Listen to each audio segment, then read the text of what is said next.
안녕하세요, 원선입니다. 자, 오늘 힙합에 대한 이야기 그 두 번째 진행이 될 텐데요. 야, 이게 우리 타이틀이 뭐야 도대체? 와, 존나 구리다, 씨발. 누가 정했냐 그거?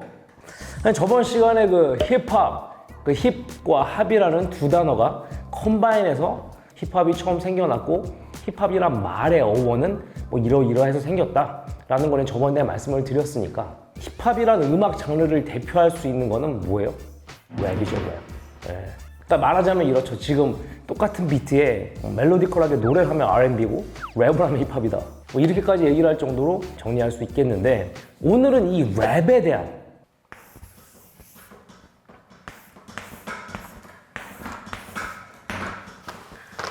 자, RAP 이 랩이라는 단어가 어떻게 생겨난 말인지 제가 이제 그 쇼미더머니 그 리뷰를 하면서 RAP, 그러니까 Rhythm and Poet이다.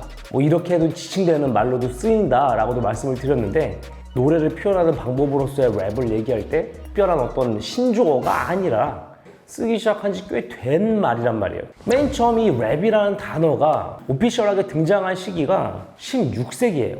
1500년대에 그 영국 옥스포드 영어 대사전에 보면은 랩이라는 단어가 이제 문자로 등장하기 시작하는데 그때 쓰였던 랩이라는 단어의 뜻이 뭐냐? 날카롭게 쏘아붙인다. 그러니까 말로 조지는 걸 랩이라고 했단 말이에요. 지금 우리가 알고 있는 것과 뭐 크게 그렇게 다르지 않죠. 20세기 1900년대에 들어서 아프리카에서 이주해서 미국에서 살기 시작한 사람들이 그 랩이라는 단어를 쓰기 시작하는데 여기 뜻이 뭐였느냐? 서로 의사소통하는데 필요한 어떤 정보를 교환한다 라는 어떤 커뮤니케이션적인 어떤 그런 의미로도 이제 쓰이기 시작하면서 그게 미국 아프로 아메리칸들의 슬랭 사전에 포함되는 그런 단어가 돼요. 본격적으로 우리가 이제 알고 있는 그 랩의 뜻이 70년대 이후부터 이제 랩이라는 단어를 음악적으로 쓰기 시작했는데 그러니까 랩이라는 단어 자체가 500년 정도 우리가 써왔던 말이고 음악적으로 표현하는 표현법으로 쓰기 시작한 거는 이제 뭐 한 100년 정도 됐다. 생각보다 꽤 오래 써왔던 단어다. 그렇다면 유래는 어떻게 되느냐? 이게 또 역사가 꽤 깊어요. 와, 오늘은 씨발 역사 강의야. 아프리카에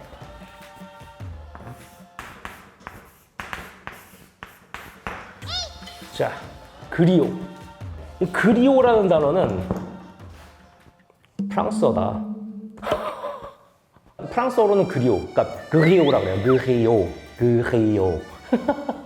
그 아프리카에는 여러분들도 아다시피 굉장히 많은 부족이 있고 어쨌든 같이 사회를 구성하는 사회 구성원 중에 사람들 앞에서 얘기하면서 사람들의 멘토 역할도 하고 아니면 그때 그 부족이나 사회를 이끌어가는 사람들을 비판하고 그 사람들의 방향을 제시하기도 하고 뭔가 사회를 끌어가는 뉴스 역할도 하고 미디어 역할도 하고 이랬단 말이죠. 그거를 하는 사람들을 그리오라고 불렀다는 얘기예요. 왜? 그때 당시 이제 아프리카 지역 같은 경우는 영국 아니면 프랑스의 식민지였단 말이야, 아프리카는. 뭐 지금도 이제 그러다 보니까 식민지였던 나라들의 대부분은 영어나 프랑스어를 쓰고 있는 나라가 대부분이고 프랑스의 식민지였던 곳에서 나온 말이기 때문에 그리오라는 말로 그 사람들을 지칭하게 됐다. 그런데 그 전에 젤리 아니면 잘리 뭐 이런 말로 이들을 지칭하는 이것도 웃긴 게 워낙 부족이 여럿이고 언어가 많다 보니까 지칭하는 단어가 다 달라, 씨발 동네별로. 근데 어쨌든 이 그리오라는 개념으로 그 사람들을 지칭하기 시작했고 처음에는 어떤 언어적으로 사람들 앞에서 야 이래서 이런 거고 이래서 이런 거고 거기에 유희가 섞이고 그리고 나중에 음악이 섞여요. 그들이 쓰는 기타 비슷한 악기 플러스 드럼, 타악기들 이런 게 포함되면서 뭔가 음악적인 것이 합쳐지고 그러면서 음유시인으로 불리워지기 시작을 하게 되는데 어쨌든 그런 그리오들이 1900년대에 수많은 굉장히 많은 숫자의 그리오들이 미국으로 건너가게 돼요. 그러면서 미국에서 자기가 하던 거를 영어로 하게 되는 거죠. 네. 어쨌든 아프로 아메리칸들이 이제 미국에 정착을 하고 그러면서 그들한테 특별한 고유의 어떤 문화가 생겨나기 시작하는데 그게 이제 뭐 너즌스라는 게임이 또 있어요. 이 게임이라는 거는 한번 붙어 뭐 이래서 게임이 아니라 그러니까 이 역시 언어적인 건데 말로 상대방을 누르는 거예요. 여기에 굉장히 뭐랄까 재밌는 거는 이 까누르는 내용이 진짜 부모 얘기까지 했다는 얘기지. 굉장히 상대한테 모욕을 주고 굴욕을 주는 방법으로 상대방을 까내리는 그런 너즌스라는 게임이 1900년대부터 이제 존재를 해왔고, 그리고 그 힙합이나 그 랩에 있어서 말로서 사람들과 함께하고 사람들을 공감시키고 호응을 끌어내고 같이 참여할 수 있게끔 유도하고 이럴 수 있는 어떤 특징들을 부여한 거는 흑인 교회였어요. 흑인 교회에서 이제 그 뭐랄까 우리가 영화나 이런 걸 보면은 목사들이나 뭐 성가대들이 이렇게 있고 뭐랄까 예배를 보는 사람들과 같이 뭔가 이렇게 끌어가는 예배를 드리잖아요. 그런 예배 특징은 이렇게 아프로 아메리칸들의 예배에서 생겨나기 시작한 특징인데 call and response, 부르고 답하는 거. 이래서 하느님이 우리에게 은혜를 주시고 믿습니까? 하고 사람들이 믿습니다 하잖아요.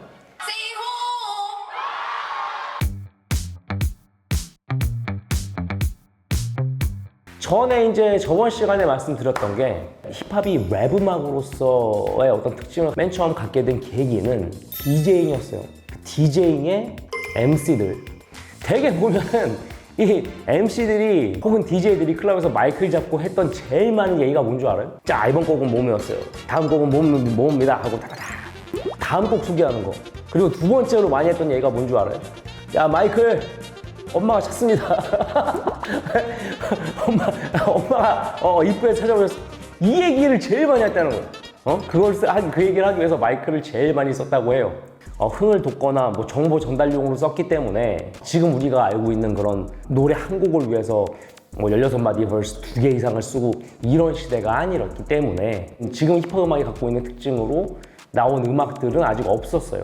단순히 이제 디스코 음악에 브레이크 부분을 연결해서 DJ가 틀고 거기에 래퍼들이 마스터 오브 세러머니 역할로 랩을 하는 이제 그 부분이 늘어나면서 본격적으로 우리가 알고 있는 그 랩의 뜻이 뭐 70년대 이후부터 이제 지금 현대 힙합이 갖고 있는 특색을 이제 갖게 되는데, 은유시인이란 말이 등장하는 어쨌든 그러니까 라틴어에서 파생된 언어들, 뭐 영어든 프랑스어든 이탈리아든 그런 언어들이 걔네들이 갖고 있는 시의 그 즐거움은 듣는 데 있었단 말이에요.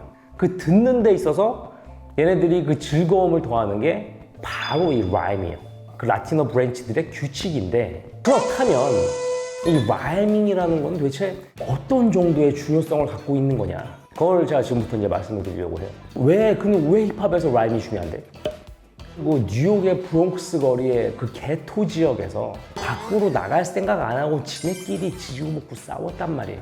골목 하나를 놓고 네가 먹네 내가 먹네 내가 여기서 더 약을 파네 말이에요.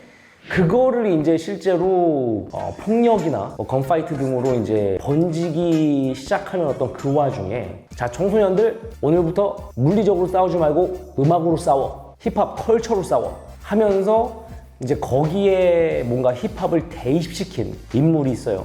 바로 줄루네이션의 창시자 아프리카 밤바타인데, 그러면서 이제 뭔가 내가 하는 랩이 너보다 낫고 내가 그리는 그래피티가 너보다 낫고 내가 추는 비보잉이 너보다 기술이 뛰어나고 뭐 이런, 내가 하는 디제잉이 씨발 너보다 기술이 훨씬 좋고 이런 식으로 뭔가 배틀적인 어떤 그런 문화가 형성이 돼요. 그러면서 단순히 랩이라는 것도 그냥 마스터 오브 세러머니가 하는 뭔가 흥을 유도하고 사람들의 참여를 유도하고 그런 역할에서 좀 더 내용이 더 있고 거기에 이제 깊이를 담고 그걸 남들보다 더 재미있고 듣기 좋게 하고 그런 음악적인 요소인 라이밍을 더 본격적으로 쓸 수밖에 없었고, 그 전에 이제 힙합이 이렇게 랩적인 어떤 이런 모양새로 가는 데 있어서 결정적인 역할을 했던 그 미국 근현대사의 그리오 같은 존재들이 있어요. 네.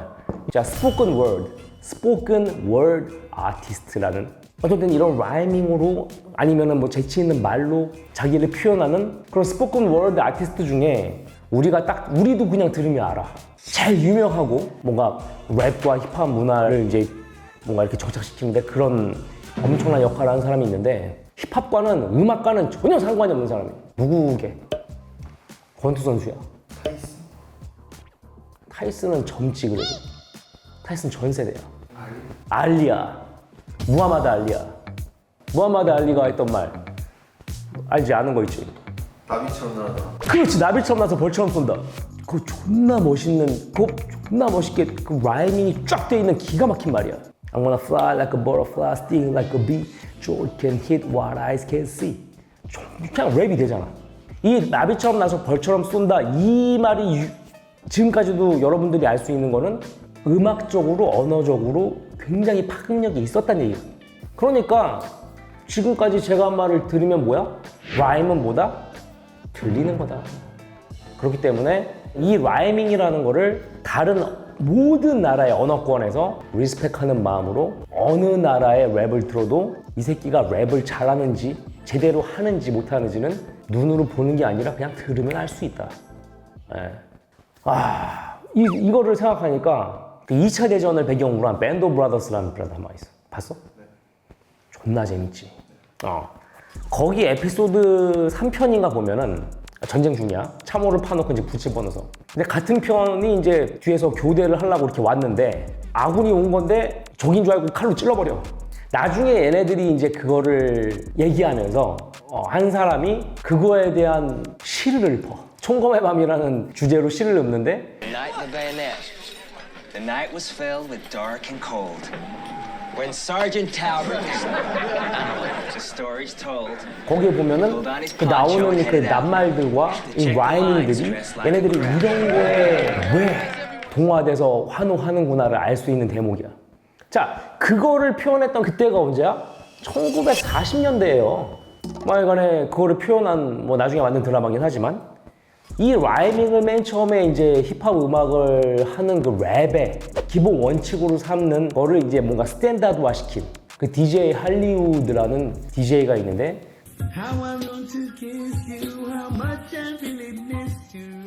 그리고 그가 같이 음악을 했던 러브 버스타스키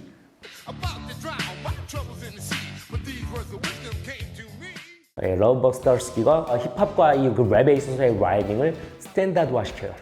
근데 재밌는 거는 이 스탠다드화 시킨 직후부터 그 모든 아티스트들이 원칙으로 받아들이기 시작하고 그러면서 길거리 배틀이나 이런 데서도 어쨌든 이 라임이 갖고 있는 음악적인 요소와 재치 있는 키포인트들 이것들이 포함되기 시작하면서 그냥 절대 불변의 법칙이 되는 그런 요소가 되겠습니다. 자, 어쨌든 제가 그 랩의 단어의 기원과 이제 지금 갖게 된 뜻에 대해서 어쨌든 히스토리적인 그런 배경들을 한번 쫙 살펴봤는데요. 그렇게 돼서 만들어진 랩은 리듬 앤 포엣이다. 근데 애초부터 리듬 앤 포엣으로 정리됐던 단어가 아니에요, 랩은. 1500년도부터 쓰였던 말이고 기존의 그 랩의 이 단어의 어원과 기존의 어떤 역사적인 이 배경들과 그런 시간들 서사들을 싹 묶어서 정리를 하자면 굳이 랩은 리듬 앤 포엣이다. 포엣. 시죠. 이 시에서 제일 중요한 게 뭐다? 라임이잖아. 얘네들의 시는 우리처럼 읽는 데서 즐거움이 오는 게 아니라 듣는 데서 즐거움이 오는 거니까. 그 듣는 즐거움의 음악적인 역할을 하는 게 뭐였다? 라임이었다. 저희가 이제 쇼미더머니 리뷰니 뭐니 하면서 하여간에 라임이 안 들리는 래퍼들 무지하게 욕했었어요. 기본이 없고 근본이 안 되는 씹새끼들이라고. 에?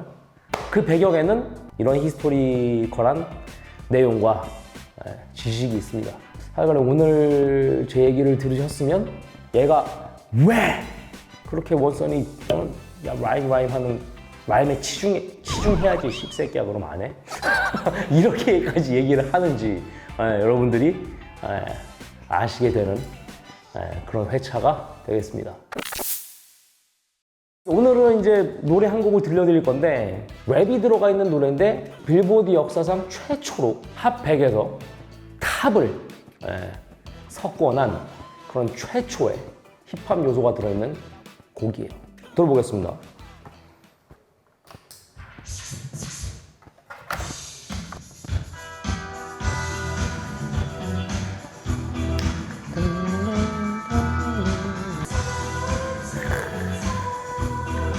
자, 이제 랩을 하는 게 나올 거예요.